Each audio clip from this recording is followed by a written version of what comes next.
Hello दोस्तों, कैसे हैं आप सभी। स्वागत है आप सभी का हमारे यूट्यूब चैनल कंप्यूटर एग्जाम में। तो फ्रेंड्स, जैसा कि आपको पता है कि हम आपके लिए 25 मोस्ट इंपोर्टेंट कंप्यूटर के क्वेश्चन लेके आते हैं, जो कि एमसीक्यूज होते हैं, जो कि आपके लिए काफी जरूरी होते हैं, जो कि आपके एग्जाम के लिए काफी इंपॉर्टेंट होते हैं।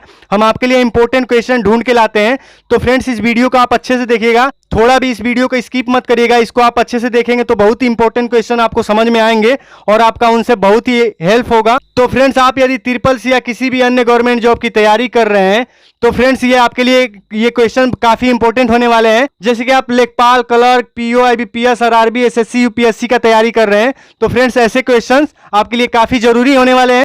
तो फ्रेंड्स, हम आपको बता दें कि हम आपके लिए एक पीडीएफ ई बुक तैयार कर रहे हैं फ्रेंड्स, जिसमें कि हम आपके लिए 1000 से 1500 क्वेश्चन तैयार कर रहे हैं, जो कि आप अच्छे से लेके उसमें आप ट्रिपल सी का तैयारी कर पाएंगे। आपको बहुत सारे इंपॉर्टेंट क्वेश्चन मिल जाएंगे, जिसकी वजह से आप तैयारी अच्छे से कर पाएंगे। तो इस वीडियो को शुरू करने से पहले फ्रेंड्स, अभी तक आपने हमारे चैनल को सब्सक्राइब नहीं किया है तो हमारे चैनल को जल्दी से सब्सक्राइब कर लीजिए और बेल आइकन को प्रेस कर दीजिए, जिससे कि हमारे आने वाली सभी वीडियोज की नोटिफिकेशन आप तक पहुंचती रहे। तो चलिए फ्रेंड्स, वीडियो को शुरू करते हैं। देख लेते हैं अपना पहला क्वेश्चन। तो फ्रेंड्स, आज का हमारा पहला क्वेश्चन है, किस व्यवस्था में एक बैंक से दूसरे बैंक में फंड का स्थानांतरण वास्तविक समय में एक सकल आधार पर होता है। यानी कि किस व्यवस्था में, किस सिस्टम के द्वारा एक बैंक से दूसरे बैंक में फंड जो होता है एक ही समय में अच्छे तरीके से ट्रांसफर हो पाता है। तो इसका ऑप्शन नंबर ए है आरटीजीएस, ऑप्शन नंबर बी है एनईएफटी, ऑप्शन नंबर सी है टीटी, ऑप्शन नंबर डी है ईएफटी। तो इसका जो राइट आंसर है फ्रेंड्स, वो है ऑप्शन नंबर ए आरटीजीएस। आरटीजीएस के थ्रू हम एक बैंक से दूसरे बैंक में फंड आसानी से ट्रांसफर कर पाते हैं। अब आगे देख लेते हैं क्वेश्चन नंबर 2। निम्नलिखित में से कौन सा एक सर्च इंजन है। तो फ्रेंड्स, हम आपको बता दें कि सर्च इंजन वो होता है जहां पे हम अपने किसी मटेरियल को, जो भी हमें सर्च करना होता है, तो उसमें आप ढूंढ के आप सीख पाते हैं कि आपको क्या जानना था। तो फ्रेंड्स, जैसे कि यहाँ पे ऑप्शन नंबर ए है गूगल, ऑप्शन नंबर बी है याहू, ऑप्शन नंबर सी है हॉटबॉट, ऑप्शन नंबर डी है ये सभी। तो इसका जो राइट आंसर है फ्रेंड्स, वो है ऑप्शन नंबर डी ये सभी। ये सारे जो है हमारे सर्च इंजन है, जिसमें कि हम अपने किसी भी ऑब्जेक्ट को ढूंढ पाते हैं। और आपको बता दें फ्रेंड्स कि आप यूट्यूब बहुत ज्यादा देखते हैं, तो यूट्यूब भी एक हमारा सर्च इंजन ही होता है, जिसमें कि हम अपना कुछ भी सर्च कर पाते हैं। तो आगे देख लेते हैं क्वेश्चन नंबर 3। क्वेश्चन नंबर 3 है हमारा फ्रेंड्स, माइक्रो सेकेंड को किस प्रकार से व्यक्त करते हैं। यानी कि जो हमारा माइक्रो सेकेंड होता है उसको किस प्रकार से व्यक्त करते हैं। तो ऑप्शन नंबर ए है एमएस, ऑप्शन नंबर बी है यूएस, ऑप्शन नंबर सी है एनएस, ऑप्शन नंबर डी है पीएस। तो इसका जो राइट आंसर फ्रेंड्स, वो है option number B US. Microsecond को यूएस के प्रकार से व्यक्त करते हैं। अब देख लेते हैं क्वेश्चन नंबर 4। एमआईसीआर का प्रयोग निम्न में से किस कार्य को करने में होता है। एमआईसीआर का जो यूज होता है तो वो किस काम को करने के लिए होता है। ऑप्शन नंबर ए है बार कोड को रीड करने में, ऑप्शन नंबर बी है कंप्यूटर गेम्स खेलने में, ऑप्शन नंबर सी है एमसीक्यू पेपर के करेक्शन में, ऑप्शन नंबर डी है चेक क्रेडिट कार्ड को रीड करने में। तो इसका जो राइट आंसर होता है फ्रेंड्स, वो है option number D cheque credit card को रीड करने में एमआईसीआर का यूज होता है फ्रेंड्स। तो यहां से 2 क्वेश्चन तैयार हो रहा है आपका फ्रेंड्स। अक्सर एग्जाम्स में ये भी पूछ देता है कि एमआईसीआर का पूर्ण रूप क्या होता है, यानी कि फुल फॉर्म क्या होता है। तो इसका फुल फॉर्म होता है मैग्नेटिक इंक कैरेक्टर रीडर। तो इसको आपको याद रखना है, मैग्नेटिक इंक कैरेक्टर रीडर। आगे देख लेते हैं क्वेश्चन नंबर 5। क्वेश्चन नंबर 5 है हमारा फ्रेंड्स, कंप्यूटर में निम्न में से किस प्रकार का इनपुट दिया जाता है। यानी कि कंप्यूटर में जो होता है किस तरह का इनपुट देते हैं। इनपुट का मतलब वो हो गया फ्रेंड्स कि कंप्यूटर में कोई वर्क करना होता है हमें, तो उसके लिए हम कुछ भी प्रेस करते हैं अपने कीबोर्ड से या फिर माउस से, या फिर जो भी इनपुट डिवाइस होता है तो उसमें किस प्रकार का इनपुट दिया जाता है जो भी हमें काम करवाना होता है। ऑप्शन नंबर है न्यूमेरिक, यानी कि नंबर्स 1 2 3 4 0 2, तो इसका भी एंटर कर सकते हैं। ऑप्शन नंबर बी है अल्फाबेटिक, यानी कि ABCD जो होता है, और सी है अल्फा न्यूमेरिक, और ऑप्शन नंबर डी है उपरोक्त सभी। तो इसका जो राइट आंसर फ्रेंड्स, वो है ऑप्शन नंबर डी उपरोक्त सभी। न्यूमेरिक, अल्फाबेटिक, अल्फा न्यूमेरिक, इन सभी तरह के इनपुट दिए जाते हैं कंप्यूटर में। अब देख लेते हैं क्वेश्चन नंबर 6। निम्नलिखित में से कौन सा अंकगणितीय ऑपरेटर है। यानी कि अंकगणितीय ऑपरेटर क्या है, अंकगणितीय के थ्रू इसमें क्या काम करता है। ऑप्शन नंबर ए है एंड, ऑप्शन नंबर बी है और, ऑप्शन नंबर सी है नॉट, और ऑप्शन नंबर डी है इनमें से कोई नहीं। तो इसका जो राइट आंसर है फ्रेंड्स, वो है ऑप्शन नंबर डी इनमें से कोई नहीं। आगे देख लेते हैं friends question number 7। Question number 7 है हमारा फ्रेंड्स, निम्नलिखित में से कौन सा कंप्यूटर को दिए गए निर्देशों का एक सेट होता है। यानी कि कंप्यूटर को जो निर्देश दिया जाता है निम्नलिखित में से कौन सा होता है। तो इसका ऑप्शन नंबर ए है सॉफ्टवेयर, ऑप्शन नंबर बी है हार्डवेयर, ऑप्शन नंबर सी है सूचना, ऑप्शन नंबर डी है उपरोक्त में से कोई नहीं। तो इसका जो राइट आंसर है फ्रेंड्स, वो है ऑप्शन नंबर ए सॉफ्टवेयर। निम्न में से कंप्यूटर को दिए गए निर्देशों का एक सेट जो होता है सॉफ्टवेयर के थ्रू ही हम दे पाते हैं। तो इसका राइट आंसर होता है सॉफ्टवेयर। अगर कोई इनपुट दिया गया होता है यानी कि कोई एक निर्देश दिया गया होता है तो वो होता है सूचना यानी कि इंस्ट्रक्शन। आगे देख लेते हैं क्वेश्चन नंबर 8। 1 KB समतुल्य है यानी कि 1 KB कितने के इक्वल टू है? 1 KB इक्वल टू कितना होता है? ऑप्शन नंबर ए है 1024 बाइट्स, ऑप्शन नंबर बी है 1024 बिट्स, ऑप्शन नंबर सी है 1000 बाइट्स, ऑप्शन नंबर डी है 1000 बिट्स। तो इसका जो राइट आंसर है फ्रेंड्स वो है ऑप्शन नंबर ए 1024 बाइट्स। आगे देख लेते हैं क्वेश्चन नंबर 9 फ्रेंड्स। तो हमारा क्वेश्चन नंबर 9 है फ्रेंड्स, MIPS का पूर्ण नाम है यानी कि MIPS का फुल फॉर्म क्या होता है? ऑप्शन नंबर ए है मैक्सिमम इंस्ट्रक्शन पर सेकेंड, ऑप्शन नंबर बी है मिलियन इंस्ट्रक्शन पर सेकेंड, ऑप्शन नंबर सी है मिनिमम इंस्ट्रक्शन पर सेकेंड, ऑप्शन नंबर डी है माइक्रो इंस्ट्रक्शन पर सेकेंड। तो इसका जो राइट आंसर होता है फ्रेंड्स वो है option number B million instruction पर सेकेंड। तो इसको आपको अच्छे से याद रखना है। आगे देख लेते हैं क्वेश्चन नंबर 10।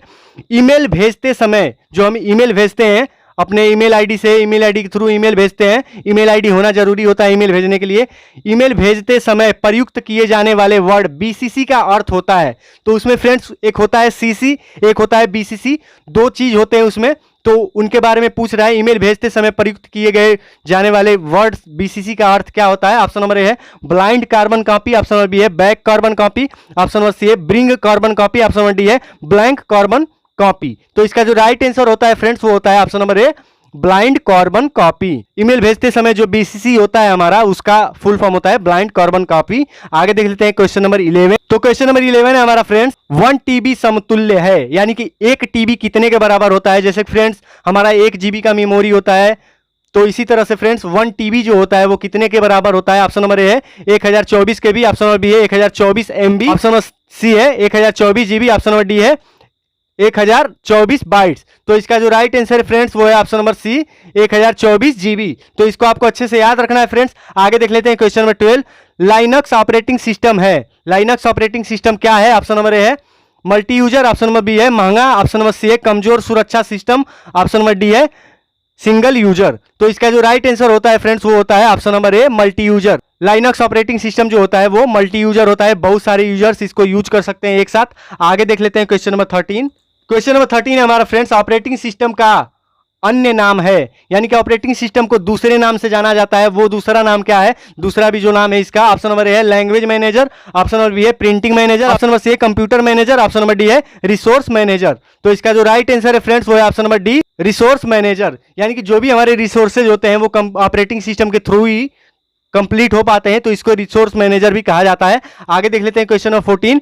निम्न में से कौन रोम्स के प्रकार हैं यानी कि इसमें से कौन सा रोम का प्रकार है? ऑप्शन नंबर ए है P ROM, option number B है EP ROM, option number C है double EP ROM, option number D है ये सभी। तो इसका जो राइट आंसर होता है फ्रेंड्स वो होता है ऑप्शन नंबर डी ये सभी। हमने आपको पिछली वीडियोज में भी पढ़ाया है फ्रेंड्स कि रैम रोम के बारे में, कंप्यूटर मेमोरी एंड स्टोरेज के बारे में, और हम आपको CCC का पूरा कोर्स करा रहे हैं। तो आप पिछली वीडियोज को देख लीजिएगा जिसमें कि आपको बहुत अच्छा अनुभव होगा, अच्छे से आप CCC की तैयारी कर पाएंगे और अच्छी तरीके से आप नंबर ला पाएंगे एग्जाम में। तो आगे देख लेते हैं क्वेश्चन नंबर 15।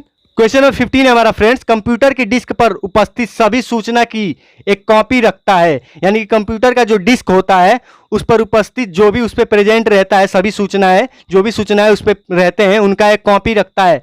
कौन सा इसमें से एक कॉपी रखता है? ऑप्शन नंबर ए है disk compression, option number B है disk fragmenter, option number C है backup utilities, option number D है डिस्क क्लीनर्स। तो इसका जो राइट आंसर होता है फ्रेंड्स वो होता है option number C backup utilities. जो बैकअप हमारा होता है वो डिस्क का सभी सूचना का एक कॉपी रखता है। जैसे कि हमारा कोई अगर सिस्टम हमारा करप्ट होता है या फिर हार्ड डिस्क हमारा खराब होता है, जो भी होता है हमारे साथ, जो भी होता है हमारे डाटा के साथ, तो उसका एक बैकअप उसके पास रह पाए।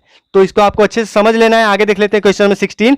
नेटवर्क से जुड़े प्रत्येक कंप्यूटर को यानी कि जो कंप्यूटर, बहुत सारे कंप्यूटर जो होते हैं नेटवर्क से जुड़े होते हैं, यहाँ पे डैश दे दिया है, कहते हैं उनको क्या कहते हैं? ऑप्शन नंबर ए है चैनल, ऑप्शन नंबर बी है हब, ऑप्शन नंबर सी है नोड, ऑप्शन नंबर डी है मॉडम। तो इसका जो राइट आंसर फ्रेंड्स वो है option number C node. Node जो होता है फ्रेंड्स, नोड के थ्रू ही बहुत सारे नेटवर्क कंप्यूटर जुड़े होते हैं जिसमें कि नोड का बहुत ज्यादा यूज होता है। इसके बारे में भी आपको पढ़ाया जाएगा। तो फ्रेंड्स आप हमारे चैनल को सब्सक्राइब करना मत भूलिएगा।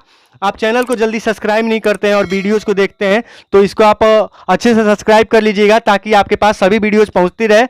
तो फ्रेंड्स ऐसा गलती मत कीजिएगा, आप अच्छे से वीडियोज देखने के लिए सब्सक्राइब कर लीजिएगा। आगे देख लेते हैं क्वेश्चन नंबर 17। क्वेश्चन नंबर 17 है हमारा फ्रेंड्स, निम्नलिखित में से कौन सा स्टोरेज डिवाइस नहीं है, यानी कि कौन सा इसमें से स्टोरेज डिवाइस नहीं है। स्टोरेज डिवाइस का मतलब वो होता है जो डाटा को स्टोर करके रखता है। ऑप्शन नंबर ए है pen drive, option number B है रैम, ऑप्शन नंबर सी है CD ROM, option number D है मेमोरी कार्ड। तो इसका जो राइट आंसर फ्रेंड्स वो है option number B RAM. RAM जो होता है फ्रेंड्स वो हमारे डाटा को स्टोर करके नहीं रखता है, चूंकि ये प्रेजेंट टाइम में यूज कर रहे डाटा को स्टोर करके यानी कि रन करा के रखता है, और जैसे ही हम अपने कंप्यूटर को ऑफ करते हैं तो इसका डाटा जो होता है डिलीट हो जाता है। तो आगे देख लेते हैं क्वेश्चन नंबर 18। ग्राफिकल डाटा को निम्न में से किसमें अच्छे से ट्रांसमिट किया जा सकता है। जो ग्राफिकल डाटा होता है हमारा फ्रेंड्स, जैसे ग्राफ बनाया गया होता है जिसके थ्रू आपको दिखा के समझाया जाता है, उस तरह के डाटा जो होते हैं, जो प्रेजेंटेशन होते हैं, निम्न में से किसमें अच्छे से ट्रांसमिट किया जा सकता है उनको, यानी किसमें उसको बदल दिया जा सकता है। तो ऑप्शन नंबर ए है optical fibre, option number B है coaxial cable, option number C है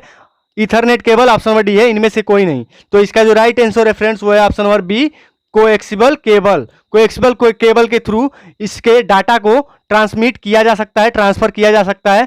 तो फ्रेंड्स ये आपके घरों में भी यूज होता है कोएक्सियल केबल। आगे देख लेते हैं क्वेश्चन नंबर 19। क्वेश्चन नंबर 19 है हमारा फ्रेंड्स, एक्सेल विंडो का कौन सा क्षेत्र मान एवं सूत्र रखता है। एक्सेल विंडो जो होता है, जो हमारा एक्सेल होता है या फिर लिब्रे ऑफिस में जो कैल्क होता है, यहाँ पे ये भी पूछ सकता है कैल्क विंडो का कौन सा क्षेत्र मान एवं सूत्र रखता है। तो इन दोनों क्वेश्चन को एक ही बार में समझ लेना है, और यहाँ पे पूछ रहा है एक्सेल विंडो का कौन सा क्षेत्र मान एवं सूत्र रखता है। तो ऑप्शन नंबर है title bar, option number B है menu bar, option number C है formula bar, option number D है स्टैंडर्ड टूल बार। तो इसका जो राइट आंसर है फ्रेंड्स वो है option number C formula bar. जो फार्मूला बार होता है फ्रेंड्स वो हमारे एक्सेल के सभी फार्मूलाज को, सूत्र को रखता है। आगे देख लेते हैं क्वेश्चन नंबर 20। वर्ड डॉक्यूमेंट में कागज का आकार, यानी कि वर्ड का जो डॉक्यूमेंट हमारा होता है, वर्ड से जो डॉक्यूमेंट बनाए होते हैं, वो कागज का आकार, मार्जिन्स, पेपर का स्रोत इत्यादि निम्न में से किस ऑप्शन के द्वारा सेट करते हैं। यानी कि जो हम वर्ड में कोई भी डॉक्यूमेंट बनाते हैं उसका जो आकार होता है, यानी कि उसका साइज कैसे सेट करते हैं, और मार्जिन उसको कैसे रखना है उसका मार्जिन, और पेपर किस तरह का उसमें यूज होगा, ये सब का यूज हम किस ऑप्शन में करते हैं। Option number A print preview, option number B है page setup, option number C है page layout, option number D है पेज प्रीव्यू। तो इसका जो राइट आंसर है फ्रेंड्स वो है option number B page setup. Page setup के थ्रू हम ये सारे काम कर सकते हैं, पेज का आकार या फिर मार्जिन देना हो या फिर पेपर किस तरह का रहना चाहिए, ये सारे चेंजेस कर सकते हैं। आगे देख लेते हैं क्वेश्चन नंबर 21। तो क्वेश्चन नंबर 21 है हमारा फ्रेंड्स, यहाँ पे डैश दे दिया है आपके लिए, सही व्यवहार के लिए बनाए गए नियमों के समूह होते हैं, यानी कि अच्छे व्यवहार के लिए जो बनाए गए नियमों के समूह होते हैं जिसके आधार पर लोगों के बीच आपसी व्यवहार की प्रक्रिया का आकलन किया जा सकता है। यानी कि जो हमारा व्यवहार होता है उस सही व्यवहार के लिए जो बनाए गए नियम होते हैं, जो कि सूत्र होते हैं, वो किस तरह के समूह होते हैं जिसके आधार पर लोगों के बीच में आपसी व्यवहार की प्रक्रिया का आकलन किया जाता है। जैसे कि हम आपसी व्यवहार एक दूसरे से कर पाते हैं। ऑप्शन नंबर ए है स्पैन, ऑप्शन नंबर बी है स्माइलीज, ऑप्शन नंबर सी है एटिकेट्स, ऑप्शन नंबर डी है अटैचमेंट। तो इसका जो राइट आंसर है फ्रेंड्स वो है option number C etiquette. Etiquettes जो होते हैं सही व्यवहार के लिए बनाए गए नियमों के समूह होते हैं। आगे देख लेते हैं क्वेश्चन नंबर 22। टेक्स्ट को राइट अलाइन करने के लिए किस कीबोर्ड शॉर्टकट का प्रयोग करते हैं। जो टेक्स्ट हमारा होता है उसको राइट अलाइन करने के लिए, यानी कि राइट में जो अलाइन करना होता है उसे हमें राइट की तरफ करना होता है, तो उसके लिए किस कीबोर्ड शॉर्टकट की का यूज होता है हमारे लिए। तो ऑप्शन नंबर ए है control plus R, option number B है control plus B, option number C है control plus A, option number D है कंट्रोल प्लस ई। तो इसका जो राइट आंसर है फ्रेंड्स वो है option number A control plus R. Text को राइट अलाइन करने के लिए कंट्रोल प्लस आर का यूज करते हैं कीबोर्ड से। आगे देख लेते हैं क्वेश्चन नंबर 23। क्वेश्चन नंबर 23 है हमारा फ्रेंड्स, लाइनक्स में किसी डायरेक्टरी को हटाने के लिए निम्न में से कौन सी कमांड का प्रयोग किया जाता है। जो हमारा लाइनक्स ऑपरेटिंग सिस्टम होता है उसमें डायरेक्टरी को, किसी भी डायरेक्टरी को हटाने के लिए, डायरेक्टरी वो होता है जो हमारे किसी फाइल लोकेशन का जगह घेरता है, उसको डायरेक्टरी कहते हैं। उसको हटाने के लिए निम्न में से किस कमांड का यूज किया जाता है। ऑप्शन नंबर ए है mkdir, ऑप्शन नंबर बी है RMDIR, ऑप्शन नंबर सी है CP, ऑप्शन नंबर डी है क्लियर। तो इसका जो राइट आंसर है फ्रेंड्स वो है ऑप्शन नंबर बी RMDIR। तो इसको आपको अच्छे से याद रखना है। आगे देख लेते हैं क्वेश्चन नंबर 24। कंप्यूटर सिस्टम का बेसिक मुख्य भाग है, यानी कि कंप्यूटर के मुख्य भाग, मेन भाग जो होते हैं वो कौन कौन से हैं। ऑप्शन नंबर ए है input unit, option number B है CPU, ऑप्शन नंबर डी है output unit, option number D है ये सभी। तो इसका जो राइट आंसर है फ्रेंड्स वो है ऑप्शन नंबर डी ये सभी। तो ये सारे जो होते हैं कंप्यूटर सिस्टम के बेसिक मुख्य भाग हैं, इनके यूज के बिना कुछ भी नहीं हो सकता है। तो आगे देख लेते हैं फ्रेंड्स हमारा आज का लास्ट क्वेश्चन। तो फ्रेंड्स यहाँ पे हमारे सामने क्वेश्चन नंबर 25 है, निम्नलिखित में से कौन से ऑपरेटिंग सिस्टम का विकास भारत की सरकारी एजेंसी ने किया था। यानी कि जैसे कि आप जानते हैं फ्रेंड्स कि बहुत सारे ऑपरेटिंग सिस्टम होते हैं, तो इसमें से कौन सा वो ऑपरेटिंग सिस्टम है जिसका विकास, जिसको डेवलप किया गया था भारत में, वो भी सरकारी एजेंसी ने जिसका विकास किया था। ऑप्शन नंबर ए है एंड्रॉइड, ऑप्शन नंबर बी है बॉस, ऑप्शन नंबर सी है सिम्बियन, ऑप्शन नंबर डी है इनमें से कोई नहीं। तो इसका जो राइट आंसर होता है फ्रेंड्स वो है ऑप्शन नंबर बी बॉस। जो भारत का जो ऑपरेटिंग सिस्टम जो डेवलप किया गया था, जिसने सरकारी एजेंसी ने डेवलप किया था जिसको, वो होता है बॉस। तो इसको आपको अच्छे से याद रखना है फ्रेंड्स। तो इसी के साथ फ्रेंड्स हम इस वीडियो को समाप्त करने वाले हैं। तो आप फ्रेंड्स इसके और भी पार्ट जो बनाए हुए हैं हमने, उसको भी आप देख लीजिएगा, जिसमें कि आपके अच्छे क्वेश्चंस तैयार हो जाएंगे। और हम आपके लिए 1000 से 1500 क्वेश्चन के पीडीएफ बुक तैयार कर रहे हैं, जिसको कि आप अच्छे से ले पाएंगे और उसमें अपने क्वेश्चंस को पढ़ पाएंगे, जिसका जैसे ही वो रेडी हो जाता है उसका लिंक हम अपने डिस्क्रिप्शन में, वीडियो के डिस्क्रिप्शन में प्रोवाइड करा देंगे आपको। तो फ्रेंड्स अभी तक आपने हमारे चैनल को सब्सक्राइब नहीं किया है तो फ्रेंड्स हमारे चैनल को जल्दी से सब्सक्राइब कर लीजिए और बेल आइकन को प्रेस कर दीजिए, ताकि ऐसे वीडियोज आप तक हमेशा पहुंचते रहे। और फ्रेंड्स ये वीडियो अपने फ्रेंड्स में ज़्यादा से ज़्यादा शेयर कीजिए फ्रेंड्स, जिससे कि उनकी भी हम कुछ हेल्प कर पाएँ। तो फ्रेंड्स इसी के साथ वीडियो को समाप्त करते हैं। Thank you friends.